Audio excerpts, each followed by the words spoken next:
Газпром Кыргызстандын Бишкекте куруп аткан мектеби боюнча убагында Кыргыз газды толук газопроводный системасы менен Газпромго $1 саттык элек. Ошол сатып жатканда социалдык маданий объектилерди бардык областтарга заманбап спорттук комплекстерди жана Бишкек шаарына бир мектепти бекер куруп берүү каралган эле. Бишкек шаарындагы Арча Бешик, Көкжар, жаңы конуштарындагы капиталдык жактан сонун бардык шарты менен заманбап спорттук комплекстерди куруп берди. Бул кубандырат. Областтарда да курду. Эл буга ал райондун жаштары эл буга абдан ыраазы.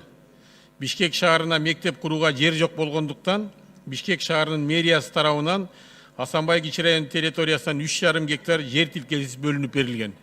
Бул бүгүнкү күндөгү базар баазы менен эсептесек bir $5 milyon 6 milyon турат. Газпром менен түзүлгөн меморандум боюнча $20 milyon заманбап бардык шарты менен 3 этаждуу 960 орундуу жаңы мектепти куруп бүттү. Бийик темир тосмосу менен тосулуп курулуп бүттү. Бишкектин вице-мэри Татьяна Кузнецованын айтуусу боюнча ал мектеп же мэриянын же эл агартуу министринин балансына өткөрүлүп бериле элек. Бирок Газпром мэриянын чиновниктерине жана шаардык кеңештин депутаттарына мектептин ачылышын жасап берди.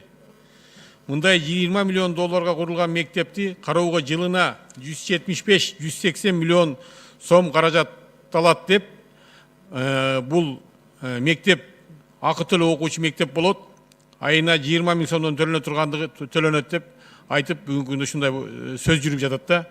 Шаарда мектептер жетишпей, бир партада 3 окуучу олтуруп окуп жатышкан учурда, ал эми кичи районунда, Асанбай кичи районунда мектеп жетишпейт.